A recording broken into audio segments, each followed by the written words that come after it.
Hello, welcome to my YouTube channel. I'm Sunday Abegunde, and in today's video I'll be telling you some of the tools I use to create videos on my main channel and the channel you are watching right now. First, I would start with video editing software. Yes, some of the softwares I will be mentioning in the course of these videos are softwares that you are very familiar with, and some of them are softwares that you are not familiar with. It's better to just watch this video to the end so you can learn of some of this software. A point would come when you will probably need them and you won't have to start racking your head and doing a lot of research to find them because you already know them. Then some you need them very much right now, but you don't know until it is opened up to you. So now let's jump right to it without further ado. For video editing software, yes, professionally, like the most recommended, is it the most recommended or the most used by most professional YouTubers across the world is Premiere Pro.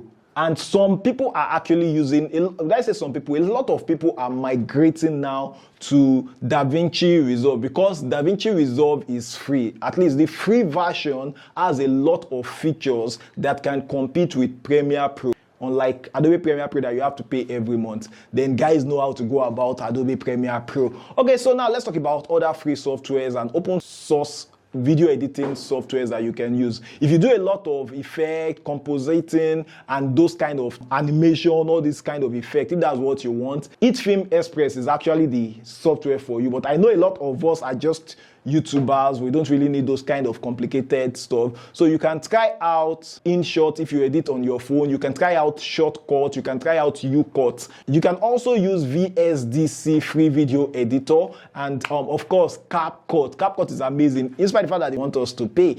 So number 2, let's talk about designing your eye-catching thumbnails. I know you can use Canva to make your thumbnails, but Canva has its premium version, which there are ways to go around it, but that's out of the scope of this video. And I'm going to be telling you free open source alternatives to Canva, like Photor, F-O-T-O-R. It's an alternative to Canva and it is user friendly. It's a drag and drop designing software, just like Canva too. Then you can also use VistaCreate. VistaCreate used to be called Crello at some point, but now it's called VistaCreate. Then you can use Pixel, Pixlr. It is actually a fast and efficient way to edit images. Then GIMP is another software. GIMP is a functional version of Photoshop. It is free, it is open source, so you can use GIMP. Now let's talk about polishing your audio as a YouTuber, because you understand that people can still permit a video that is not too good. For example, if I change this video to black and white, there is a tendency that people will still keep watching, provided they can hear me clearly and what I am saying is valuable. But if the audio is bad, like it's very difficult for people to like stay for long on such videos. So now let's talk about how to make our audio good, because we understand that sometimes we don't have total control of our environment when we record. For example, like your neighbor's car might be revved up, a generator might be on in the next compound, a lot of things can be going on. So we still want good audio in spite all of that. So let's talk about how to go about it. The first thing, I have a more comprehensive video where I talk about audio, but let's just do a quick one here. So you can use Adobe AI, that is podcast.adobe.com. That's the Adobe Enhance site. So you just need to export your audio from your video first. Export just the audio, then you take it into Adobe Enhance, and Adobe Enhance actually does its magic on it. It actually does an amazing job. It has been improved a lot compared to when they just started. Although the downside is that sometimes it can make your voice sound a bit too robotic or a bit too AI or a bit unnatural. So you want to watch out for that. How I beat that unnatural sound of the Adobe Enhance is that when I bring it back into maybe like Premiere Pro or CapCut, I use Premiere Pro most times, I don't totally mute or remove the original sound. So I do something like noise reduction or denoising on the original sound, or I use the audio dialogue in Premiere Pro to edit the main sound, the original sound, to the best of my ability, or given the time that I have. And that's if I don't want to use other advanced software to edit the audio, then I lay the AI edited audio on it, then I adjust the volume. So probably most times I reduce the volume of the original sound so the quality sound of the AI can come up more. Why I do this is that those points in the video where the AI slumps up my words or messes up with the audio, the actual original sound would actually cover for it. So you would not be able to notice that it was AI edited. If you are using the paid version of the Adobe Enhancer or Adobe Voice Enhance, like you might not have an issue because you can adjust the degree to which you want the AI to affect the original audio when you upload it to it. But many of us use free, Nigeria, even if I was trying to pay for the paid version, I wanted to use it for a project at some point, I couldn't pay because of card issues in Nigeria. So I have to resort to using free edition. I think for that specific project, I sent it to my friend in the UK, Nat. If you ever see this, thank you so much, bro. When I edit videos for my clients, I prefer to have full control of the audio. Then that's because I can actually edit audio to a degree. So I use Audacity. You can also use Audacity. It's actually pretty easy. Nobody taught me. I was using it and I got improved more and more. I think I watched some videos at some point though. So this actually helps you to fine-tune your voiceovers, to reduce your background noise and clean up your audio with professional filters. It is perfect for creating podcasts or even YouTube videos, but this was taking a lot of time. It's faster to just use the Adobe podcast method. If you are using a Mac, you can use GarageBand. GarageBand is another software I would recommend. Then WavePad, that's if you want to record maybe audio, then you want to have a faceless channel where you use your actual voice, you can try out WavePad. Then you can also use it even to edit audio that you've already created. Okay, so now let's talk about number 4, stock footage and media libraries that you can use in your YouTube videos.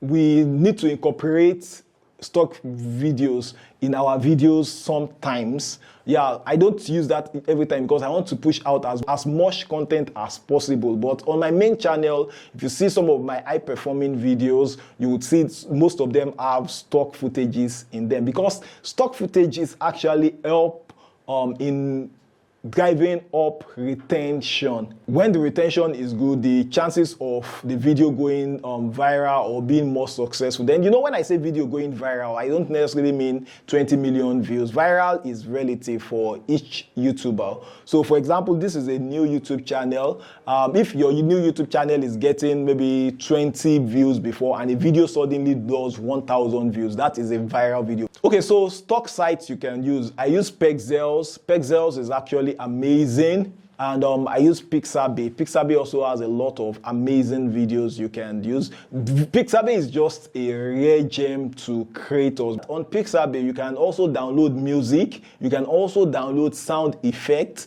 You can download all sorts of things. You just need to change the filter when you are searching. Then Videvo. Videvo is also another place to get stock videos and motion graphics templates. It also has sound effects and it's another fantastic free library you should check out.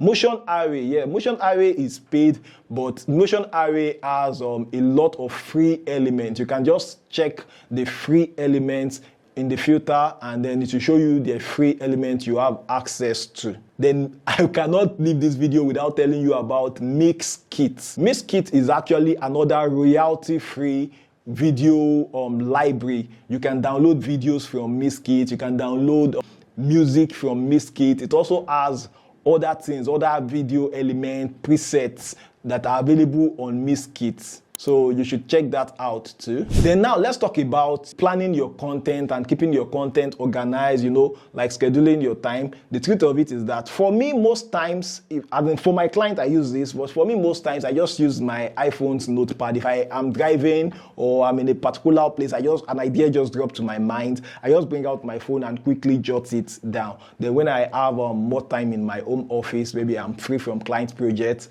I just quickly develop the idea. And if it's something I just want to speak straight to the camera, or I just speak straight to the camera. Here are some planning and organizing tools. Definitely Notion. Notion is a powerful all-in-one workshop. Notion helps you plan your video ideas and track content creation steps. That means I've done the thumbnail, I've done this. In the real sense of it, we don't use this for personal videos. Like I only use this maybe when I'm working for maybe a corporate client. And Trello is another one. Airtable, A-I-R, then Table, T-A-B-L-E. Then Google Keep is also another one you can actually check out. Then let's talk about live streaming and recording. This is actually very important for creators. You know, this also includes screen recording. You know, if you want to live stream, if you want to go live, it's actually very easy to just click the live stream button on YouTube. And when it gets more complex is probably when you want to live stream to both YouTube, Facebook, and maybe TikTok at the same time. You might need some of these too I'm about to tell you. Then OBS Studio is actually the gold standard for streaming softwares in the world. And it is open source. You can use it to stream videos to platforms like YouTube, to Twitch in high quality. It offers screen recording. I use most of my screen recording that I do on my main channel because it's a tutorial channel where I teach people how to freelance on Upwork and how to do things that makes them money. So I do a lot of screen recording. I do it using OBS. It can feel overwhelming at first, but it's actually easy to use as you go. Then you can also watch YouTube videos about it. It's actually an all-encompassing streaming platform. Now let's talk about snipping too. So if you are using Windows 11 or is it depending on the window or depending on, I know my Alienware has a feature I can screen record inside snipping tool on my Alienware. It has Windows 11, but on my other Dell Inspiron 15 gaming laptop, I can only use it for screenshots. Yeah, but whether screenshot or video, whichever one your snipping tool can do. To find your snipping tool, it's actually pre-installed on your laptop. You just need to like click the window button, then type sniping, SNIPPING space 2. It's going to bring it up. Then you can use it for your screenshots and screen recording if you are using an advanced laptop or advanced window like Windows 11. I won't mention OBS Studio without telling you about Streamlabs OBS. Streamlabs OBS is actually a plug-in for OBS that helps you to do more. Let me just put it that way. Then let's talk about XSplit Broadcaster. XSplit Broadcaster is a bit more resource intensive. That means it needs your laptop to be actually highly capable. That means if you want to, like, you can try it out for maybe like church streaming and those other kind of stuff. If you got value from this video, don't forget to hit the like button and subscribe to this YouTube channel, as we do nothing but share valuable ideas like this together. I'll see you in the next video. Bye bye.